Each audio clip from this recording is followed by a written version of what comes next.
जय श्री हरि दोस्तों, आज की इस वीडियो में हम जानेंगे कि विजय एकादशी का व्रत कैसे किया जाता है। विजय एकादशी के व्रत में पूजन कैसे किया जाता है, यह व्रत हमें कब करना है और व्रत का पारण हमें कैसे करना है, यानी कि विजया एकादशी के विषय में संपूर्ण जानकारी आपको आज के इस वीडियो में मिलने वाली है। अंत तक जरूर देखना। तो देखिए, फाल्गुन मास के कृष्ण पक्ष में आने वाली एकादशी को विजय एकादशी के रूप में मनाया जाता है। इस दिन भगवान विष्णु का पूजन किया जाता है। विजय एकादशी का व्रत पूजन करने से हमें सभी प्रकार के कार्यों में विजय प्राप्त होती है। मुख्यतः विजय प्राप्त करने की मंशा रखते हुए विजय एकादशी का व्रत किया जाता है। तो विजय एकादशी का व्रत इस वर्ष साल 2026 में 13 फरवरी को रखी जाएगी। विजय एकादशी का व्रत दिन शुक्रवार के दिन रखा जाएगा। 2026 में ये विजय एकादशी का व्रत किया जाएगा। तो भक्तों, 13 फरवरी को सुबह सुबह स्नान आदि करने के बाद अपने घर के मंदिर में अच्छे से साफ सफाई कर ले। उसके बाद हमें क्या करना है, एक लाल रंग का या पीले रंग का आपको कपड़ा लेना है। उसके बाद थोड़े से फूलों का आसन दे या फिर तिल का आसन देते हुए हमें कलश को रखना है। आप मिट्टी का कलश ले सकते हैं या तांबे का ले सकते हो। आप किसी भी प्रकार का कलश यहाँ पर ले सकते हो। तो हमें उसमें कलश में एक हल्दी और एक लौंग, सुपारी, उसके बाद हमें उसमें फूल उसमें डालना होगा।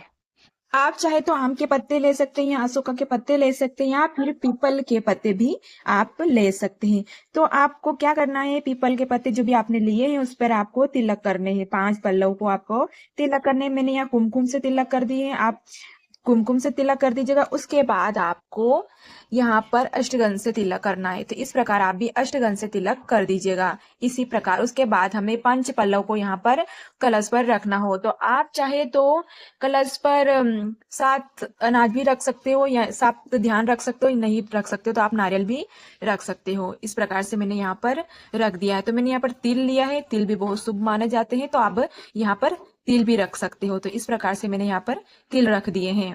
उसके बाद आपको विजय एकादशी का पूजा करने से, व्रत करने से, पूजा करने का आपको विजय की प्राप्ति होती है। खासकर बच्चों से ये पूजा आप जरूर करवाएं। बच्चों को व्रत नहीं करते तो हमको भी पता है, लेकिन हाँ, पूजा तो आपको उनको शामिल जरूर करना है। तो उसके बाद हम थोड़ा सा फूलों का आसन देते हुए यहाँ पर भगवान श्री गणेश जी को विराजमान करेंगे। आप गणेश जी को विराजमान कर दीजिएगा। उसके बाद थोड़ा सा फूलों का आसन देते हुए आप यहाँ पर विष्णु भगवान या श्री राम जी की तस्वीर हो, आप उनको भी विराजमान कर सकते हो, क्योंकि इस दिन भगवान श्री रामचंद्र जी ने विजय प्राप्त की थी और उन्होंने भी यह विजय एकादशी का व्रत किया था। तो आप भी भगवान श्री राम की और माता सीता और लक्ष्मण जी की, तीनों की साथ में जो फोटो है आप उनको भी विराजमान कर सकते हो। तो मैंने यहाँ पर फूलों को आसन देते हुए भगवान विष्णु को विराजमान कर दिया है। उसके बाद मैंने एक शुद्ध देसी घी का दीपक आपको रखना है यहाँ पर आरती करने के लिए।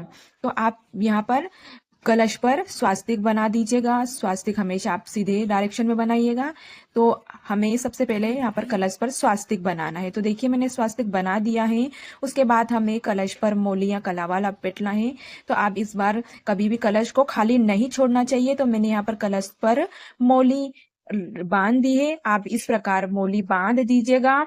इसी प्रकार आप किसी भी धातु का कलश ले सकते हैं। वैसे तो मिट्टी का बहुत शुभ होता है और तांबे का भी बहुत शुभ होता है। तो आप अपनी इच्छा के अनुसार किसी भी प्रकार का कलश यहाँ पर ले सकते हैं। तो देखिए, मैंने यहाँ पर मौली बांध दी है। उसके बाद आपको क्या करना है कि भगवान श्री गणेश जी को तिलक करना है, भगवान श्री हरि को, माता लक्ष्मी को और शेषनाग को भी आपको तिलक करना है। और साथ में हमें दीप कलश की भी पूजा करनी है। तो हमें दीप कलश को भी आप करना है। तो उसके बाद मैंने कुमकुम से तिलक करने के बाद मैं यहाँ पर अष्टगंध से तिलक करूंगी। आप अष्टगंध से तिलक कर दीजिएगा। उसके बाद यहाँ पर आप चावल के रूप में आप यहाँ पर तिल को समर्पित कर दीजिएगा। तो आप सभी को तिल समर्पित कर दीजिएगा। यहाँ पर मैंने तिल समर्पित कर दिए हैं। उसके बाद मैं यहाँ पर दीपक प्रज्वलित कर दूंगी। और उसके बाद आपको क्या करना है, भगवान श्री गणेश जी को जनेऊ समर्पित करना है। आपको यहाँ पर मौली समर्पित करनी है कलश को। और उसके बाद भगवान श्री हरि को भी आपको यहाँ पर मौली समर्पित करनी है। ठीक है। भगवान श्री हरि से प्रार्थना कीजिएगा कि पूजा में कोई भी कमी रहे तो हमें क्षमा प्रार्थना करनी है। तो उसके बाद हमें क्या करना है, भगवान श्री गणेश जी को फूल समर्पित करना है, पीले फूल समर्पित करना है। आप श्री हरि को भी फूल समर्पित कर दीजिएगा। आप यहाँ पर दीप कलश की स्थापना की है, तो आपने दीप कलश को भी आप आरती करने के लिए आप उनको भी फूल समर्पित कर दीजिएगा। उसमें थोड़े से तिल जरूर समर्पित कर दीजिएगा दीपक में। इस प्रकार से हमने कलश में भी फूल समर्पित कर दिया है। तो आप उसके बाद आपको क्या करना है, आप विशेष करके तुलसी दल जरूर समर्पित करिएगा। भगवान श्री हरि को तुलसी अति प्रिय है, तो एकादशी के दिन व्रत करें तो तुलसी को जरूर समर्पित करने। एकादशी के दिन हमें तुलसी नहीं तोड़ना चाहिए, आप एक दिन पहले तुलसी तोड़ लीजिएगा। उसके बाद हमें यहाँ पर फल समर्पित करना है भोग के रूप में। आप भगवान श्री हरि को फल समर्पित कर दीजिएगा। आपने जो भी मिठाई बनाई हो, आप चाहे मार्केट से लेके आए हो, आप वो भी भगवान श्री गणेश जी को समर्पित करते हुए, आप श्री हरि को समर्पित करते हुए आप यहाँ पर मिठाई समर्पित कर दीजिएगा भोग के रूप में। और इस दिन ये अनाज की कोई मिठाई नहीं बनाई जाती है, तो आप दूध से भी कोई मिठाई बना ले तो बहुत अच्छा है। तो दूध, यहाँ पर हमने दूध समर्पित किया है, आप चाहे तो मिठाई समर्पित कर दीजिएगा। और यथासंभव हमने यहाँ पर दक्षिणा समर्पित करी है। पूजा में कोई भी कमी रह जाए तो हमें दक्षिणा जरूर समर्पित करनी है। उसके बाद हमें क्षमा प्रार्थना करनी है कि हे प्रभु, हमने विजय एकादशी का व्रत किया है, इसमें कोई भी गलती हो तो हम मुझे क्षमा करें। इस प्रकार से आप क्षमा प्रार्थना कर सकते हैं।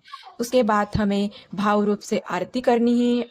आप सच्चे मन से एकादशी का व्रत कर रहे हैं तो आपको भाव रूप से एकादशी माता श्री लक्ष्मी, भगवान श्री विष्णु जी की आपको आरती करनी है। आप सबको आपको आरती दिखानी है, आप भाव रूप से आरती दिखा दीजिएगा। उसके बाद आपको धूप दिखानी है, तो आप सभी को श्री गणेश जी को आप कलश भी आपने जो श्री राम जी के रूप में रखा है, आप उनको सभी को आप इस प्रकार से धूप दिखा दीजिएगा। उसके बाद हमें थोड़े से फूल लेना है और हाथों में फूल या आप ये तिल ले लीजिएगा और हमें भाव रूप से कथा सुननी है। तो आप कथा का वीडियो मेरे चैनल पर मिल जाएगा, आप वहां से कथा सुन सकते हैं। भाव रूप से आप कथा सुन ले, यहाँ पर के किसी भी प्रकार से आप कथा पढ़ ले या सुन ले। तो इस प्रकार से हमने एकादशी की व्रत संपूर्ण हुई। उसके बाद हमें क्या करना है कि जो ये कलश है, कलश में हमने जल भरा हुआ था, वो जल आपको कहीं भी क्यारे में रख देना है। और भोग के रूप में जो हमने ये प्रसाद रखा है, आप किसी भी को बांट देंगे। आप याद रखें कि जो कलश रखा है हमने, उस कलश को हमने द्वादशी के दिन उठाएंगे, एकादशी के दिन नहीं उठाएंगे। जब पारण के बाद हम इसको पारण करेंगे या व्रत का, उसके बाद हम ये कलश यहाँ पर उठा लेंगे और जो भी प्रसाद है हम भोग के रूप में सबको यहाँ पर बांट देंगे। इस भगवान श्री राम जी ने इस दिन विजय प्राप्त की थी, इसलिए इसको विजय एकादशी भी कहा जाता है। और विजय एकादशी का व्रत करने मात्र से ही, कथा सुनने मात्र से ही सारे पापों का नाश हो जाता है और हमें किसी भी कार्य में विजय प्राप्त होती है। तो भक्तों, ये थी विजय एकादशी की व्रत पूजा विधि। तो मेरे पूजा विधि कैसी लगी, वीडियो अच्छा लगा तो लाइक कर दीजिएगा, चैनल को सब्सक्राइब कर दिया ताकि आने वाली नोटिफिकेशन आपको सबसे जल्द मिले। और मिलते हैं ऐसे ही भक्तिमय वीडियो के साथ में, तब तक के लिए जय श्री हरि, जय श्री हरि।